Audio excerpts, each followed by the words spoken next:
What makes the perfect movie?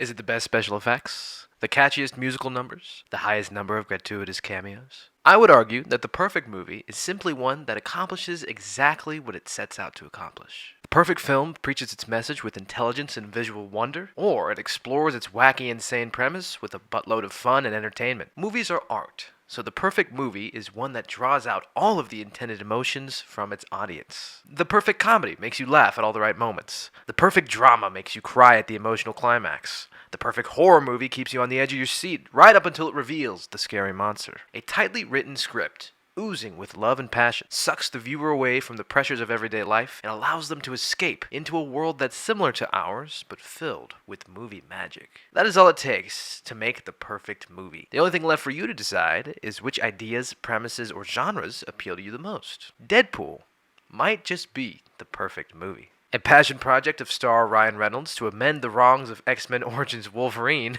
Deadpool is a super tightly written screenplay, oozing with love and passion. It draws out every intended laugh with Deadpool's signature irreverent humor, features some fresh and extremely entertaining action sequences, and nails the emotional story beats resting at the core of the Merc with a Mouth. On a budget of $58 million, the underdog story of a movie that no one expected to work well surpassed every expectation and cemented Deadpool's place in the forefront of pop culture.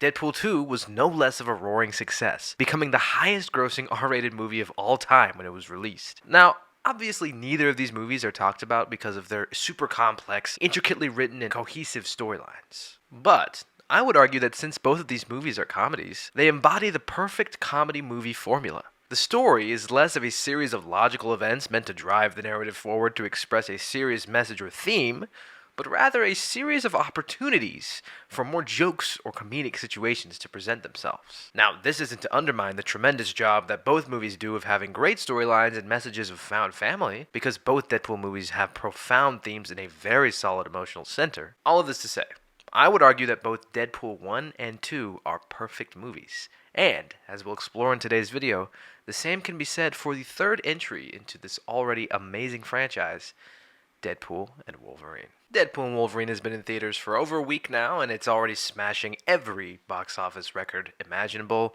People are eating this movie up. There are so many great moments and laughable, crowd-pleasing experiences to be had with this movie. I would recommend you go see it in theaters if you can.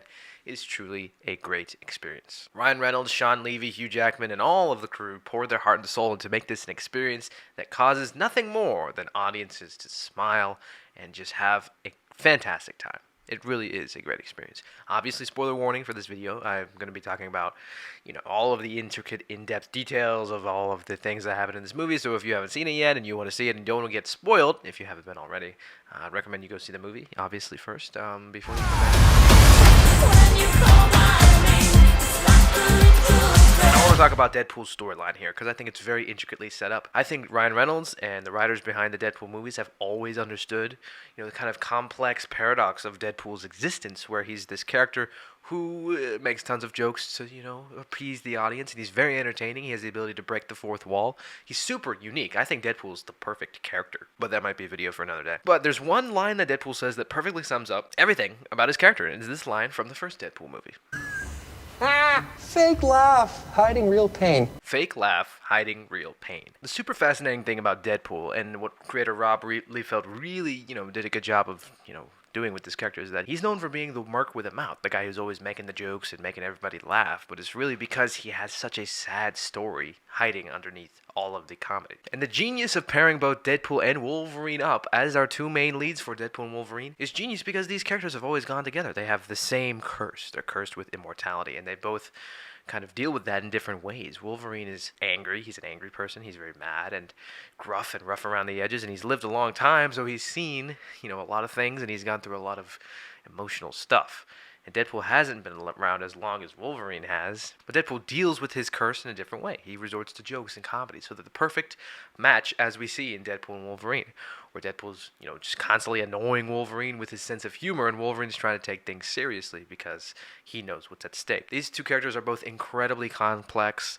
Logan dealt with that very well. Hugh Jackman's performance has always been great, and this movie really nails the emotional beats for both of those characters. The story that's set up for Deadpool is that he wants to mean something. He wants to do something meaningful, something for his friends. The writers behind this did a very clever thing where they didn't touch the ending that Wolverine got in Logan, where he emotionally sacrificed himself, to save X-23, and they didn't touch that at all. Instead, they set up a brand new story, which I think was very wise to set up, where Wolverine has let down his entire world. So he's trying to at least fix his name.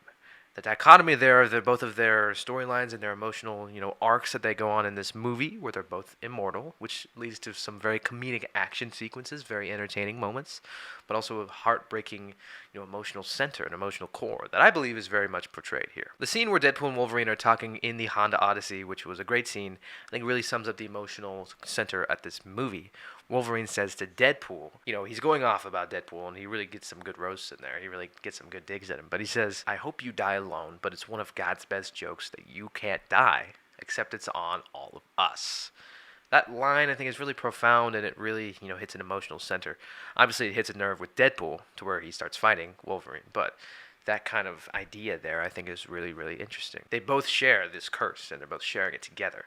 In this movie, they both have a great emotional center of wanting, redemption of sorts. Wolverine wants redemption, and Deadpool also wants redemption in a way with his relationship with Vanessa and just how he's viewed by his friends. I love the Deadpool movies because Deadpool is such a flawed, broken character at his center. I think that he really is, he's been through a lot as well. Wolverine has, but Deadpool also has been through a lot. Him and Vanessa have this running gag where they're trying to compete for who has the worst childhood, who has had the worst life. And who knows if what all they were saying was true, but if you remember in the first movie, that was kind of a running gag. Deadpool was a special forces operative. He was, probably forced to do some really terrible things, kill people just for money. Then he became a mercenary, as we see him at the beginning of Deadpool. He doesn't have a very big world. He just has really Vanessa. But in the second movie, he finds a family. These people that mean something to him, and he builds himself a family, something he's never had. He says that in himself has always been the F word. There's a lot of emotional trauma at the center of Deadpool. And all he has is just this little family of sorts, found family, people that he chose and picked out for himself, people that mean something to him, people that he loves, and he just chooses to spend time with those people, and he's happy with that. And when we get to Deadpool 3 at the beginning, he's just fine to be around the people that he loves, and that's really all he cares about. He says that. He's super happy to be in a room with every single person in the world that he loves. And when he tells Wolverine, all of my world is in this picture. The completely interesting thing about Deadpool, like I said, he's a super complex character, but the thing that really strikes me is that he's not trying to save the world. He's trying to save his world. And it's just the people that he loves. And it's not very many people. And that's when he gets the calling to do something. When you call my name, it's like Paradox was great. I thought Emma Corrin as Cassandra Nova was great as well. I thought they were, fairly great villains. I thought they did a good job in this movie. I think they served their purpose well. I think the stuff with the TVA was fun, where we're seeing Deadpool look at the Marvel universe. Why was Thor crying? Why is Thor crying? Why was Thor crying? Why was Thor crying? Obviously, come on, that intro was insane. There's a reason everybody's talking about it, because it was one of the greatest intros to any movie ever. There's tons of fun to be had. Tons of great action, tons of violent, gory, action scenes, especially the ones with Deadpool and Wolverine fighting each other. All super fun and entertaining and great to watch. There's a lot of great jokes in this movie. Deadpool makes a lot of really fun fourth wall breaks and references to things, talking to the audience. It's all super fun stuff. But I'm so glad that the writers never sacrificed that emotional center. With Deadpool and Wolverine, these characters that have inherently very emotional things about them. Wolverine went through a world war, for crying out loud. He was experimented on in the lab, same as Deadpool. And they have so much in common, and these characters are just so great to be paired up together.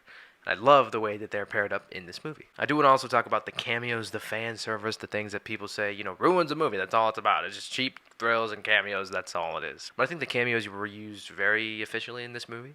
Chris Evans was a huge shocker. I was not expecting that at all, actually.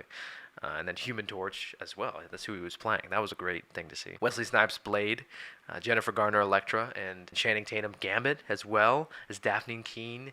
X-23, I thought that was great. All those three characters, they were all used very well, where they wanted an ending for themselves as well, because they kind of have a meta joke where they kind of been forgotten by their worlds, and that's because those movies have kind of been forgotten by the general public. And Channing Tatum keeps referencing how thinks he was born in the void because he never really got to be Gambit. That was great. All the different Wolverines were super fun, where we get to see the Hulk in a brief glimpse as well. The Cavalrine was super fun to see. I thought all of that was done very tastefully, as well. To see all these different Wolverines that are all heroes, and then Deadpool comes to the one that let down his entire universe.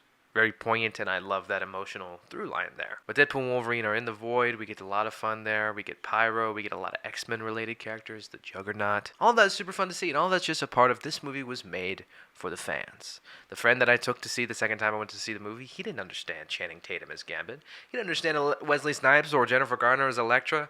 They didn't make sense to him. They didn't have any kind of weight to him because he hasn't been following this like us nerds have. And the movie was made to please nerds. All of us who, don't have a very active social life and just watch these movies because we love them and we love to learn about them. And I think that's just fine. I think there's nothing wrong with that. Sure, the story could have been a little bit better, and I don't know why these fan service things, these multiverse stories, can't have gratuitous cameos and a fantastic story. But I still think it's great, and I think the movie set out to do and accomplish exactly what it set out to do. Nice Pool was super fun. Dog Pool, obviously another great addition to this, found family that Deadpool has, where he finds a version of himself from another universe that's a dog. Mary Poppins, as her name is, and she won British's award for ugliest dog, and that's really interesting. I love the dog character, very fun. And of course, the Deadpool core, super fun to see. Matthew McConaughey in this movie, that's pretty sick. Blake Lively as Lady Pool, obviously a great cameo. Ryan Reynolds' daughter as Kid Pool. Those are all super fun cameos, and just put a smile on my face. And it was really cool to see all these different versions of Deadpool. And of course, the Like a Prayer Madonna sequence where Deadpool and Wolverine finally reveals the mask that we've been waiting to see for 20 years. And then they all go and start killing and messing up all the Deadpool core. Come on. That's a great scene. I loved every second of it. Just put a huge smile on my face. But ultimately, we get back to the emotional core of this movie when Deadpool and Wolverine are trying to stop Cassandra Nova, and it comes down to one of them has to die and sacrifice themselves.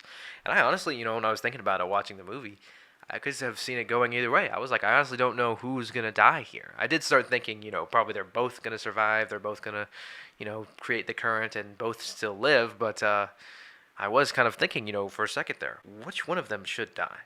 Wolverine would die, and it would be a great sacrifice to save everyone, and that would mean he gets his Logan ending.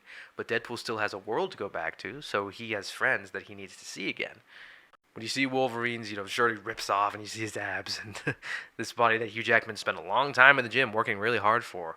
I was wondering when they were going to reveal it, and they did. They showed it off. But you see these two, a hero and an anti-hero, Deadpool and Wolverine, the title of the movie. You see them working together while Madonna's Like a Prayer is playing, the super epic chorus in the background. I think it was great and very well done. Just put a huge smile on my face like most of the movie did. I thought it was absolutely great. As to the fact that this movie doesn't have to be a commercial for another movie, like Ryan Reynolds said, it was allowed to be its own thing. It's kind of establishing that the X-Men characters are going to be, in the MCU. It's bringing this to the Marvel Cinematic Universe, while also being a respectful send-off to the Fox X-Men universe. That was 20 years of superhero cinema that kind of, was part of establishing what this genre would be. I thought it was a very respectful and emotional send-off to that universe to say, we're very grateful for all that's happened here, and we appreciate it, and we're poking fun at it, but we still really love it. That montage that plays during the credits, that was really awesome. And of course, the joke with Chris Evans and Cassandra Nova as Human Torch, I thought that was great for the end credits scene, for those of you who didn't see it. Super phenomenal. All in all, is Deadpool and Wolverine a perfect movie? I would say so.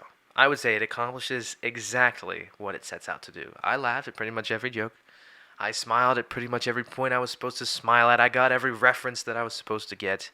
I think that it works very well, and it just put a huge smile on my face, which I think is what it was trying to do. So ultimately, I think Deadpool, the franchise. If this is the end to the Deadpool franchise, I think it'll be cemented in history as three of the greatest movies, one of the greatest trilogies of all time. It's a follow-up to Logan, as well as all the X-Men movies, and really just all Marvel movies. But it's a follow-up to Deadpool 1 and 2, which really have an emotional heart about a found family. And now that they're in jeopardy in Deadpool 3, it really sets off an amazing adventure that brings out some big emotions, in my opinion. and some very entertaining laughs, and all of the same Deadpool humor that we all love. I think it's just a concept that anyone can get behind, and it just puts a smile on anyone's face. So there you have it. There's kind of my thoughts on why Deadpool and Wolverine and the Deadpool franchise is pretty much perfect. If you agree or disagree, or let me know what you thought about my opinions down below in the comments. I'd love to hear from you. Let me know what you think, and let me know what you think about Deadpool and Wolverine. Have you seen the movie yet? What would you rate it out of 10? Let me know all that great stuff down below in the comments. If you want to see another video by me, let me know down below in the comments, and subscribe and turn on notifications if you haven't already. And I'll see you guys in my next video. Bye-bye.